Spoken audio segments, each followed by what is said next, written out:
Bom dia, galera! Bom dia. Bom dia. Como é que vocês estão? Todo mundo bem? Animado? Uhum. Muito! Falei. Isso aí. Bom assim, essa animação plena.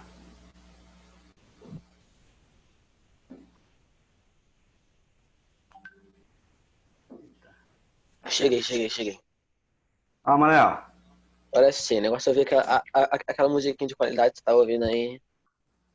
Eita aqui, ó. Aí sim. Drag da hora, Tá aquela musiquinha de fundo assim. né? Bom pra dormir. Ai, só não pode agora, né? Que o YouTube não deixa essa merda. Dá copyright. Ai, ai. Salve, Eu professor. já leio aquela Salve. nota, tá? Coração doeu agora, tá? Como é que é? Já leio aquela nota, tá? Coração doeu. Quase infartei, coração é fraco. Ai, ai. Vocês vão ter que fazer uma lista de atividades esse final de semana pra gente compor a nota, tá? Tá bom. Atividade do SAS? Também. Porque eu tenho 20 pontos para distribuir, né? Tem 3 capítulos que fizeram, vai fazer mais um. Eu vou fazer uma listinha de atividades pra vocês fazerem na próxima aula do Alunos Book. Vai ser que dia? Uma hoje, quinta-feira. Vou colocar no Alunos Book para vocês. Uma listinha aquela atividade valendo que eu lancei lá, eu acho que valendo 2 pontos, eu vou transformar ela para 5 pontos ou para 4. Tá fácil fazer a conta, né? E Foi pra 6. Mas só assim, né? para 6 multiplica por 3, né? Pode ser também. A gente for pensar nisso aí. E vou fazer uma atividade valendo mais 5 pontos. Ai, nas costas. Vamos lá, deixa eu tentar abrir o livro aqui. Nós estamos esperando todo mundo chegar para a gente corrigir a atividade, tá? Da aula passada, do capítulo 11. Enquanto isso, eu Clécio, abri... Oi. qual atividade está falando? Pode mudar para 6? Aquela que vocês fizeram em sala de aula ainda, lembra? Ah, que é aquela que eram, acho que 10 perguntas? Isso, acho que eu fiz valendo 2 pontos. Não, foi 9 perguntas. Eram 9 perguntas. Eu acho que valia 1,8 para valer 2 décimos cada pergunta. Eu vou dar uma multiplicada Eu nem nela. lembrava disso. Oi? Eu nem lembrava disso, que tinha esse negócio aí. Eu fiquei tão pouco tempo que depois que eu fui pra aula, eu sei falar, eu fiquei 2 semanas na aula, depois eu tive que sair pra ir pra viagem lá. Aí quando eu voltei tava com corona. Cara, para falar a Voltei. verdade, nós estamos vivendo num mundo tão doido que falar quando a gente ia para a escola parece que tem uns 10 anos, né? É, tá triste a situação. Antigamente, quando a gente ia para a escola, então... É. Tá Quando, muito quando, doido. quando, quando a gente voltar, primeiramente vai ter a agarração no primeiro dia, né? O pessoal não se vê faz séculos. Não, não vai Vai se ter, porque agarrar. não vai poder, né? Não, sei que vocês não vão ver, né? O pessoal começa a se agarrar lá. Foi quanto tempo? Dá aquele abraço. Aí eu, pronto, Tá passou o queimado. Covid. Na verdade, eu tenho uma outra perspectiva. Sair tacando spray de pimenta todo mundo. Eu tenho a ideia que as pessoas vão entender que elas não precisam uma das outras mais, que elas já viveram tanto tempo sozinhas. Ó, Clécio se Se iludindo. tornarem independentes. Cada uma virar uma bolha de individualidade, entendeu? Porque já não precisa mais do outro, que já passou por essa experiência. E cada um com seus problemas, todo mundo vai com fone de ouvido assim para a sala de aula.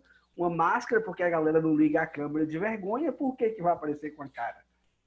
Né? A máscara vai ser aquela máscara que vai pegar assim o camarada. Lutador de sul, falou lutador de mexicano. Telecat não, Telecat é o desenho. Telecat. Isso aí.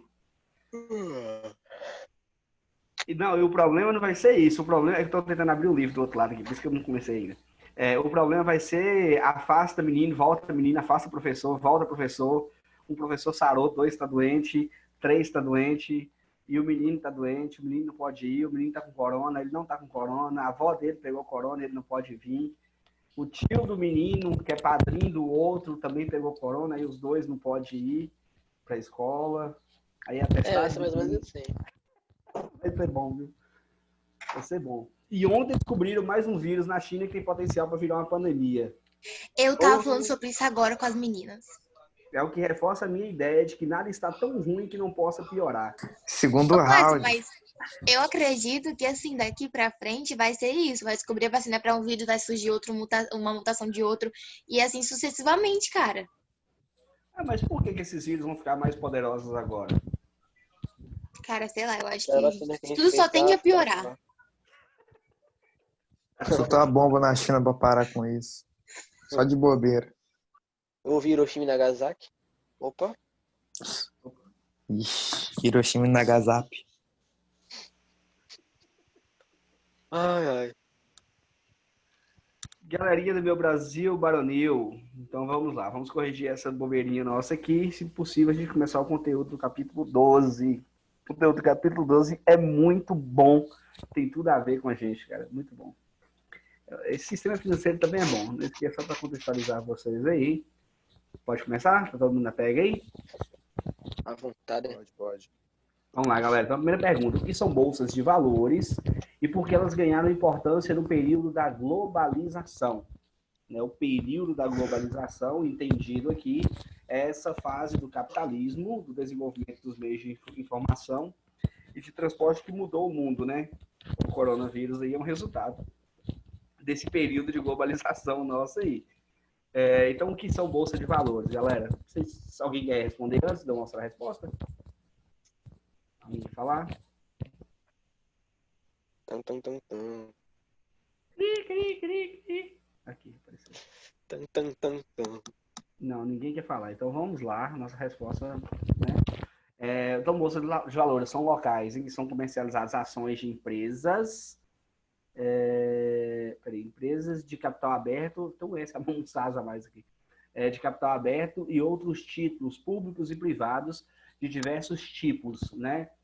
Então, aquilo que eu falei, a Bolsa de Valores é um grande mercado eletrônico que você compra partes de empresa e pode comprar produtos, commodities também. As novas tecnologias da globalização permitem aos investidores operarem online em bolsas ao redor do mundo por 24 horas por dia, realizando transações e movimentações financeiras no tempo real do local em que se encontram. Assim, o volume de negócio aumenta expressivamente em nível da globalização. É justamente essa dinâmica dos nossos fluxos financeiros virtual, né? Você é investidor, você não precisa comprar empresas brasileiras, você não precisa comprar produtos fabricados aqui no Brasil.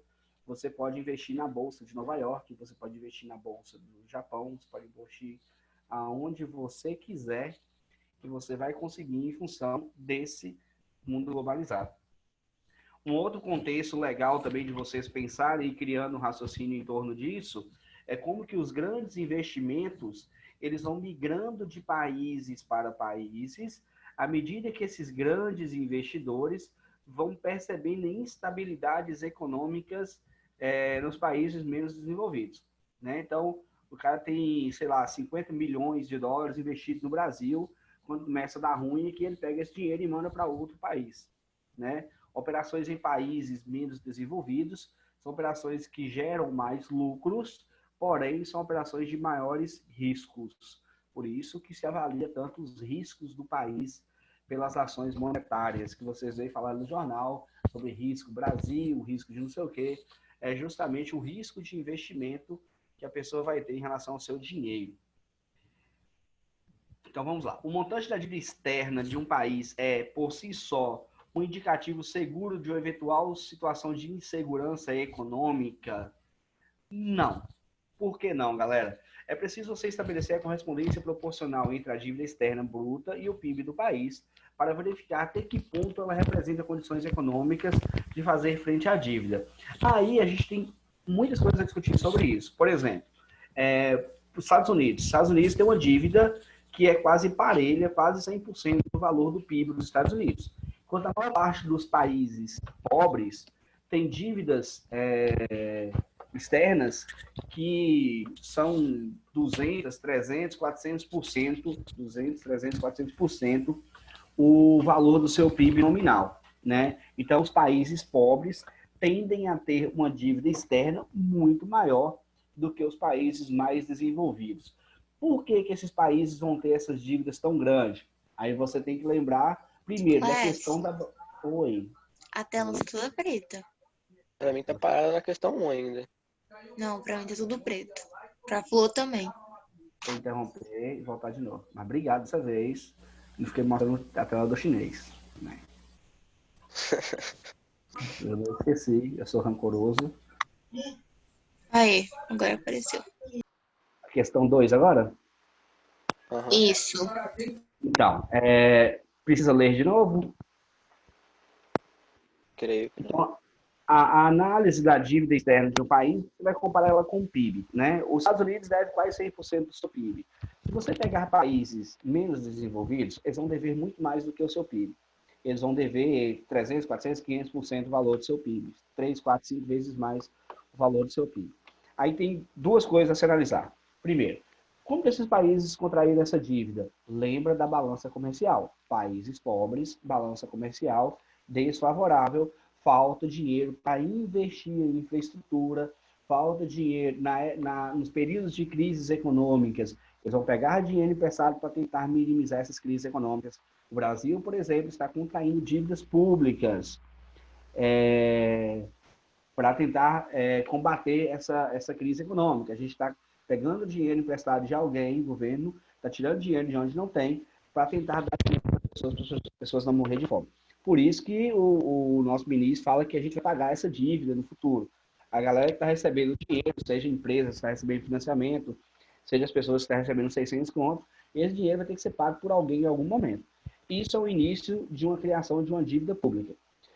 A segunda coisa de se analisar é o seguinte: países emergentes igual o Brasil, por exemplo, ele deve em torno de 60% da sua dívida, do seu PIB. Né? A dívida externa do Brasil é em torno de 60% do seu PIB. Nos Estados Unidos é 100%. Quer dizer que nós estamos melhor do que o Brasil, do que os Estados Unidos? Claro que não. O nosso potencial econômico é muito menor do que o potencial econômico dos Estados Unidos. A nossa estabilidade econômica é muito menor do que a estabilidade econômica dos Estados Unidos. Então, a possibilidade de eles gerarem riquezas é muito maior do que o Brasil, por exemplo, por causa também do seu desenvolvimento tecnológico, a posição dos Estados Unidos na divisão internacional do trabalho está uns 555 degraus acima do Brasil. Muito bem, galera. Então, vamos para a questão 3. Aí vocês me falam se mudou aí. Entenderam? Tá dominado aí, Manel? Tem alguma dúvida? Disso daí, por enquanto, não. Tá indo. Sensacional. Muito bom. Dessa vez eu acredito. O negócio agora é que fala, o trabalho agora que tá rondando os adolescentes por aí agora é de Buxton falou, só fala isso. Hotmart. O problema é o seguinte: o problema é você imaginar que bolsa de valor seja uma forma fácil de ganhar dinheiro. Olha só, da mesma forma que o governo dá dinheiro para as pessoas é uma forma errada de você resolver um problema econômico. A frase de não existe almoço grátis vem daí. O dinheiro ele só tem valor quando ele está associado a um processo produtivo. A gente já estudou e já viu que a moeda hoje ela tem um valor intrínseco a ela. O que dá valor ao dinheiro é justamente a produção, os produtos que são produzidos. Quando você investe em bolsa de valor, entende-se que você está investindo em alguma coisa que tem valor. Se todo mundo só investir e ninguém produzir, isso vai virar um dinheiro especulativo. E com certeza, lá na frente ele vai deixar de ter valor. Porque você não vai ter um lastro para esse dinheiro. Antigamente o lastro era o lastro ouro, né? Quando você tinha o padrão Libra-ouro, você tinha um lastro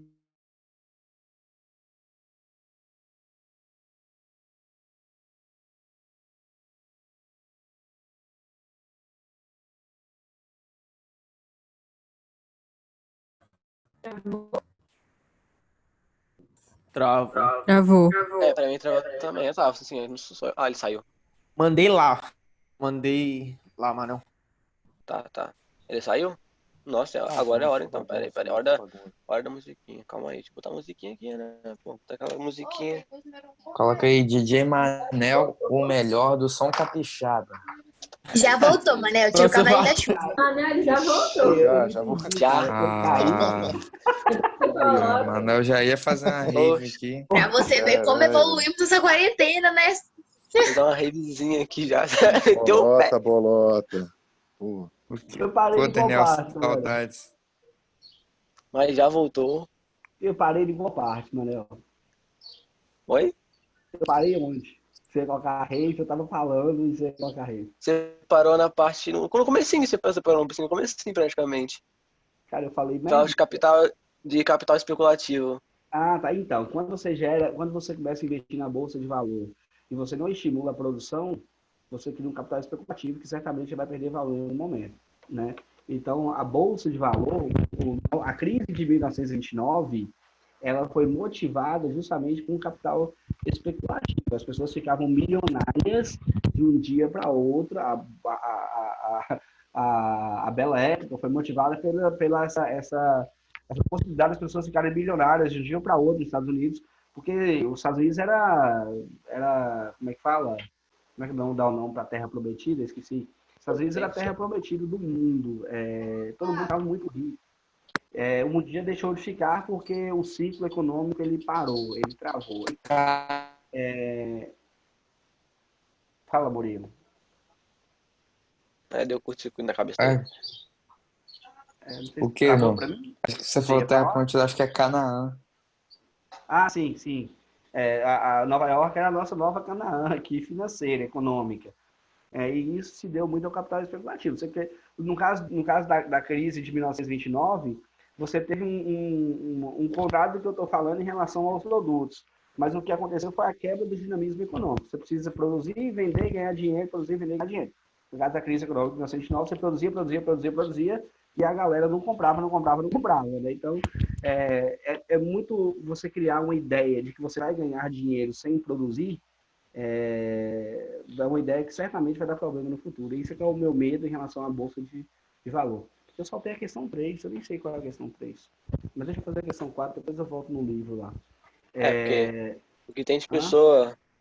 porque o que tem de pessoa fazendo negócio sobre bolsa de valor no YouTube não é pouco não, tá? Só tem comercial sobre isso agora, tá? Não, tem aquele cara do carro azul, pelo amor de Deus. Comercial do século, tá? Agora, tá? Só tem comercial de bolsa de valor. Passa um helicóptero assim, aí, ó. Meu estudante aí, ó. Uma semana na bolsa de valor, assim, ó. Uma semana, bolsa de valor tá com helicóptero já. Mas olha só, Manel, eu sempre falo o seguinte.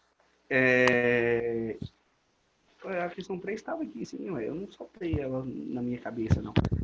A questão é o seguinte, cara, quando você vê o cara que está fazendo aquela propaganda, ele está tentando te induzir a fazer ele ganhar dinheiro, né? Eu sempre falo que tudo que movimenta o mundo, que faz o mundo girar, é a questão financeira, a questão econômica. Todo o desenvolvimento que você tem do mundo, nesse sentido de desenvolvimento técnico-científico, informacional, meio de transporte, meio de comunicação, tudo isso é criado para alimentar um sistema econômico, certo? É alimentado para ser viável economicamente. Tipo, você fala no WhatsApp só sem pagar nada. Sem pagar nada. Por que alguém vai fazer isso? Ele vai ter algum ganho econômico com isso. O cara não vai criar isso porque ele é gente boa. Ele não vai criar um meio de comunicação tão eficiente igual o WhatsApp sem ganhar dinheiro. Então o cara cria uma propaganda dessa porque especificamente ele vai ganhar algum com isso. Não necessariamente quem investe diretamente na Bolsa de Valor. Ele vai ganhar mais do que o cara que vai investir certamente. Isso é uma lógica que eu carrego na minha vida. Enfim. Então vamos lá. Eu vou pular. A questão 3, eu não sei se... Deixa eu só voltar aqui o slide aqui. Eu acho que na hora de eu montar, eu coloquei a questão 4 em cima da questão 3, eu acho, não sei. Enfim, a questão 3 eu vou ler para vocês aqui. Acompanhe no livro aí. As bases de instituições econômicas multilaterais, Fundo Monetário Internacional, o FMI e o Banco Internacional de Reconstrução e Desenvolvimento, tinha como função original financiar os programas de reconstrução da Europa Ocidental e do Japão. Foram lançados na conferência de Bretton Woods, né? Acho que essa questão é muito fácil também. Questão 3, todo mundo acertou aí, né? Alguém errou a questão 3, pelo amor de Deus? Errou, Manel, a questão 3? O quê? Falar. Eu errei, né? É o que tem uns problemas. Mentira, eu não fiz assim. Você marcou o quê? Não, eu não fiz não. Essa Você não fez seleção. nenhum? Muito bom. A resposta da 3 é a letra D. Ô, gente, vocês tinham dúvida nessa questão? Sério, sim. Para O todos. pessoal não fala, não, esse pessoal. Não é. Ninguém fala, não. Galera, a conferência que vai criar esses bancos de desenvolvimento, o FMI, é a conferência de Bretton Woods, né? Que vai criar essas duas instituições aí. Na questão 4, responde a questão 3. No final da Segunda Guerra Mundial, na conferência de Bretton Woods, foram constituídos dois organismos mundiais atenuantes do cenário político, econômico e financeiro mundial. O Banco Internacional de Reconstrução e Desenvolvimento, BIRD, e o Fundo Monetário Internacional. Sobre esses organismos, é correto afirmar que têm a função de conceder empréstimos aos países que necessitam de dinheiro para investimentos. Não é isso, galera. O mundo capitalista ele vai incentivar os investimentos privados e não os investimentos governamentais, certo? São instrumentos financeiros controlados pelos países ricos, especialmente pelos Estados Unidos. Lembra que na questão 3 lá falou o seguinte: a conferência de Bretton Woods vai criar esses dois organismos para financiar a reconstrução e o equilíbrio econômico dos países capitalistas. Quem é que vai ajudar os países capitalistas, galera? Os Estados Unidos, porque os Estados Unidos são gente boa e eles gostam de ver o mundo se desenvolvendo, porque eles são muito bacanas, eles são muito altruístas. Mentira. Então vamos lá. Letra B de bezerro. É isso aí. Eu posso até explicar as outras se vocês quiserem, né? Pertence à ONU? Não pertence à ONU. Eles impõem o papel de coordenadores e fiscalizadores dos empréstimos e das políticas de desenvolvimento postas em prática pelos países endividados. Eles não vão coordenar, eles não vão fiscalizar, eles vão impor políticas aos países endividados, que vão impor aquelas medidas de políticas de controle de gastos fiscais, certo? Eles só vai emprestar dinheiro para o país que fizer reformas trabalhistas, fizer reformas fiscais dentro da sua economia.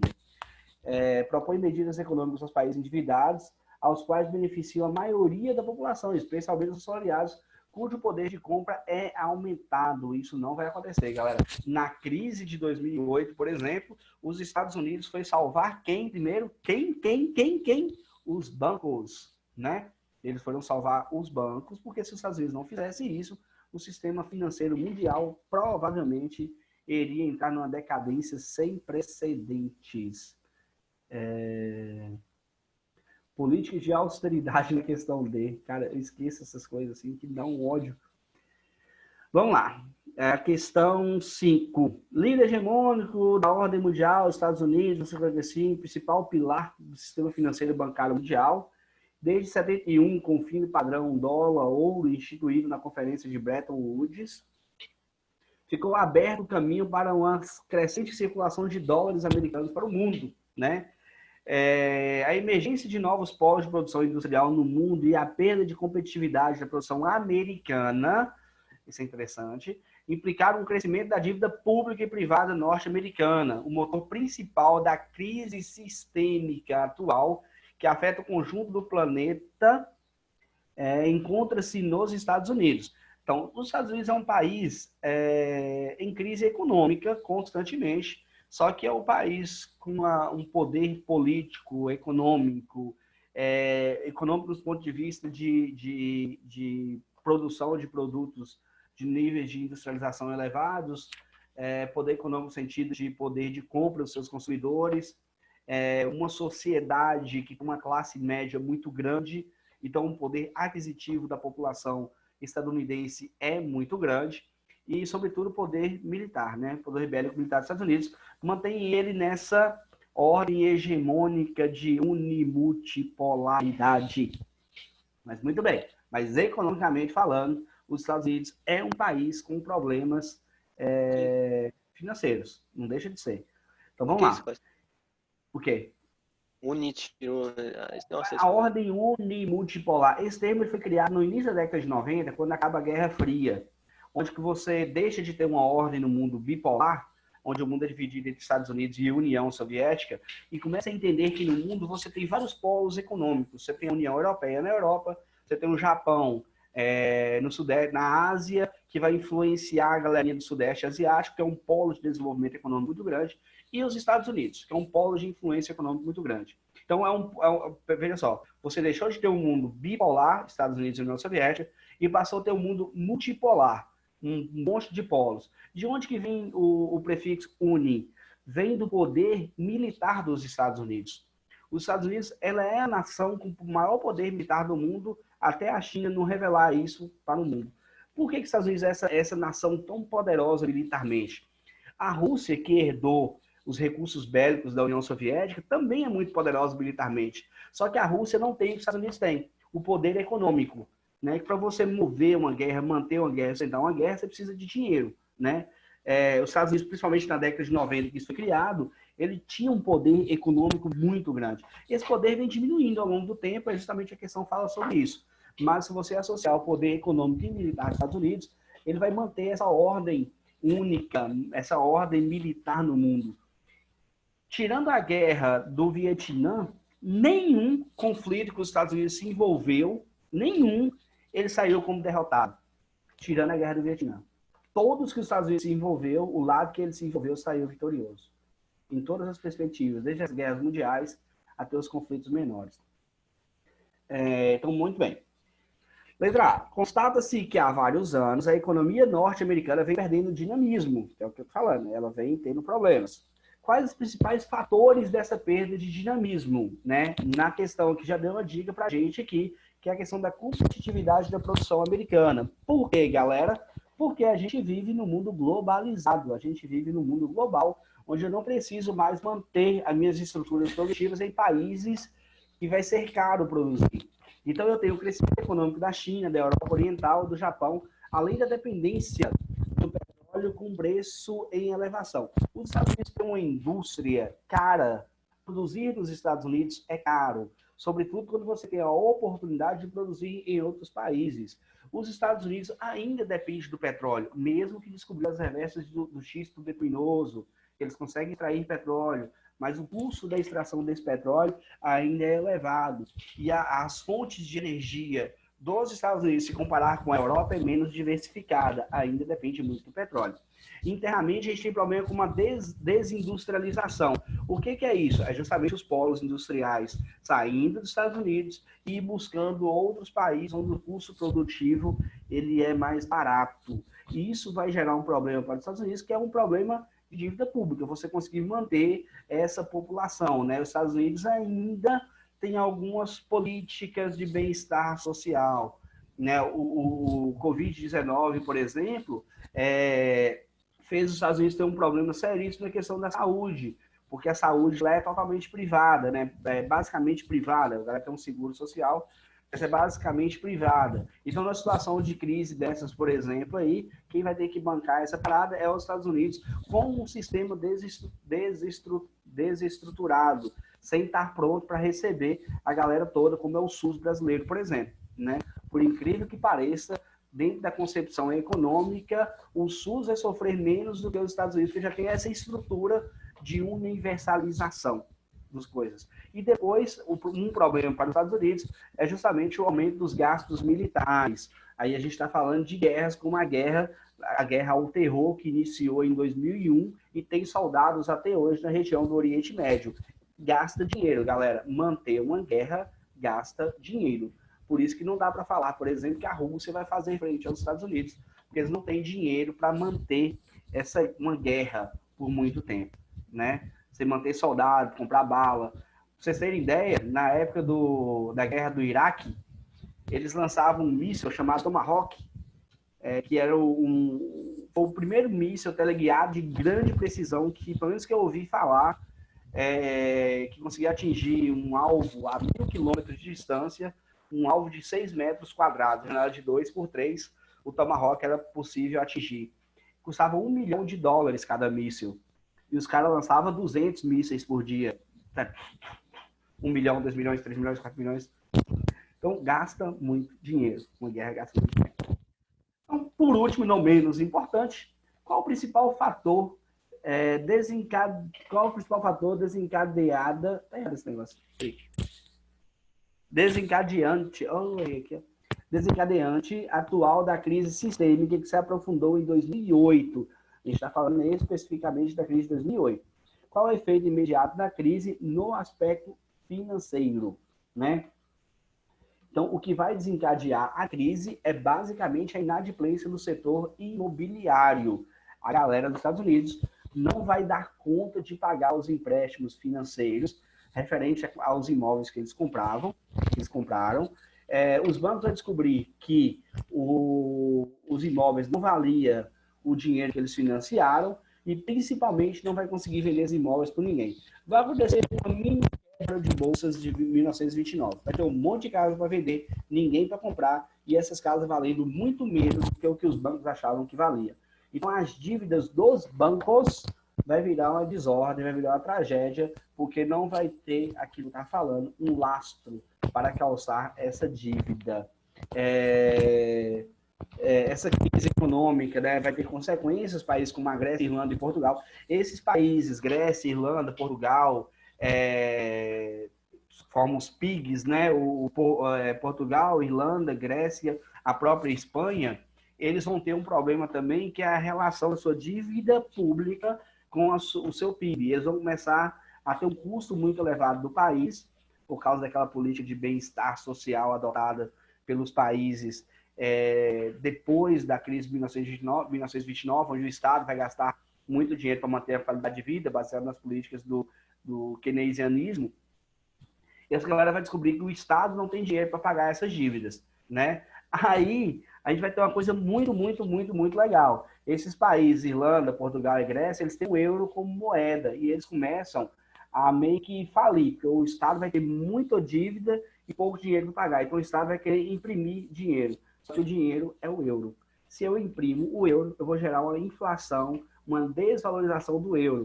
O euro é a mesma moeda da Alemanha, é a mesma moeda da França. A Alemanha e a França não podiam deixar isso acontecer, porque ia destruir as economias francesas e alemãs. O que a Alemanha fez? Socorreu Portugal, socorreu Grécia, ajudou todo mundo para tentar manter a valorização do euro. Beleza? Como consequência financeira, a gente tem a retenção de capitais em bancos e agências financeiras. Os governos vão emprestar dinheiro para bancos e agências financeiras e vai diminuir os investimentos em atividades produtivas, que vai gerar desemprego, porque o que emprega são as atividades produtivas diretamente, beleza? Por isso que eu falei da questão do capital especulativo. O capital especulativo, ele não produz, ele não gera emprego, ele não dinamiza economia. Ele espera alguém usar aquele dinheiro. Aquele termo que a gente sempre ouve economista falando, que eu acho odioso, é falar que você não tem que trabalhar, o dinheiro tem que trabalhar. Eu acho extremamente errado, porque alguém tem que trabalhar para gerar riquezas. Então, normalmente, quem tem dinheiro, ponha alguém para trabalhar, para ele ganhar riqueza, para ele ganhar dinheiro. Isso é uma lógica da nossa vida, graças a Deus, desse nosso mundo maravilhoso. Galera, vocês têm alguma dúvida?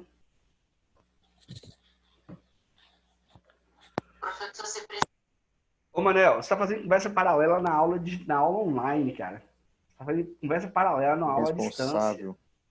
Não, calma aí, gente. É aqui, ó. É porque minha irmã tá na outra aula aqui, ó.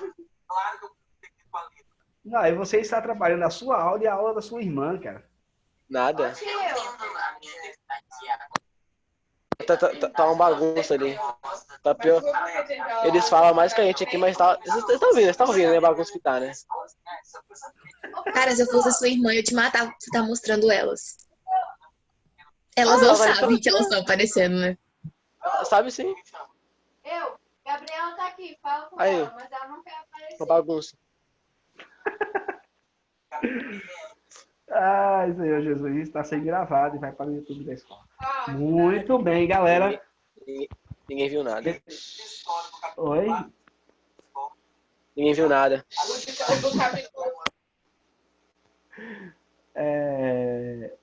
É Frank que tá falando do outro lado lá? Galera, tá encerrando esse capítulo aí, tá tudo certinho, se tem uma dúvida, tem que passar o capítulo pra frente aí. Passar pro 12, matéria nova.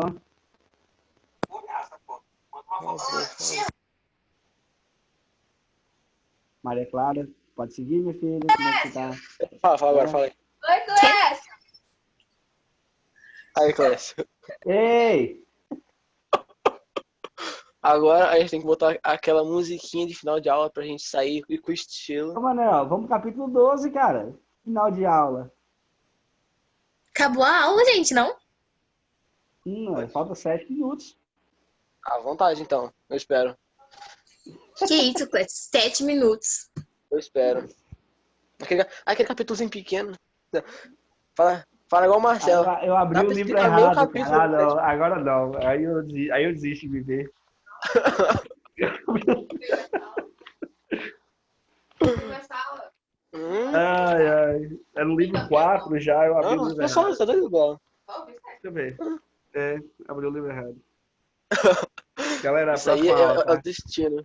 Ei, Mas próxima vai lá. aula, vamos trabalhar sobre estrutura e distribuição da população. Vocês assistiram aquele filme Onde Está a Segunda? Já. Sim! Sim. Eu e Camille Camille falou- quase morrendo do Camille esse falou que é muito bom. Na Só capa- o começo da sala ainda. Top, tudo. Aqui, A na gente capa assistiu do no livro. ônibus, cara, muito bom. Então, assiste de novo, se não lembra a história. É muito legal pro contexto da nossa matéria. Apesar que eu gosto de trabalhar muito aquele filme Elysium, né? Eu acho que nós vamos chegar um dia na humanidade naquele contexto do Elysium, assim, entendeu? Ô, Clécio, mas- é capítulo 12. Capítulo 12, eu falei que era Gente, longo, é o né? outro livro. Eu tô na roça, o outro livro nem tá aqui. Jesus, eu achei que vocês nem iam terminar isso. Elysium, um filme. Cara, 2013. vocês são... Maria Clara, vocês são bons. Ei, mas se preocupa não, porque Cara. nós vamos usar só na próxima aula. Na Vou outra... ficar o mês todo aqui. Ah, então você dá um jeito de mandar buscar. Pô, parece muito bom esse filme, tá? Só pela capinha. Não. Parece muito bom, só pela capinha o filme. Elysium? Elysium. Aham. Elysium é muito bom, cara. É com Wagner Moura. Parece que fala, parece aquele cara do Velozes e Furiosos aqui de costas. É Wagner Moura e Matt Damon. Mas é Matt Damon, que ele tá careca aí. É muito bom esse filme. Velozes e Furiosos, cara. Pera aí. Mostra aí. Ele tá com exoesqueleto aí. É muito massa, assim. É muito bom. Mas é claro, usa o digital, o livro digital, então. Não, acho que meu pai vai amanhã, porque minha mãe foi lá hoje, só que eu não sabia que a gente ia começar o 4, aí eu nem sei, não pedi pra ela pegar, mas acho que meu pai vai amanhã. Ah, não. Show de bola, então. Galera, fica com Deus. Próxima aula, atividade do capítulo 11 no estado digital, tá? E vou mandar uma lista de atividades além nota. Tá, vou botar a musiquinha agora pra gente sair, né? Gente, dá uma segurada, tem muita coisa pra fazer. Não, mas tem Mas nota. o Manel tá com essa música, bicho. Que música que é? Põe aí, Manel. Deixa eu O ouvir. dedo tá coçando. Coloca a União Flácida. Ah, meu Deus. Meu Deus. Ah, eu não acredito numa coisa dessa, gente. Meu Deus. É muita fuleiragem. Galera, fica com Deus até semana que vem, tá? Pelo amor de Deus. Fala, gente. Aquela bela saída com essa música de qualidade. Eu vou encerrar e poupar o ouvido de vocês não merecem isso, não. Valeu, Por galera. favor. Falou. Fala.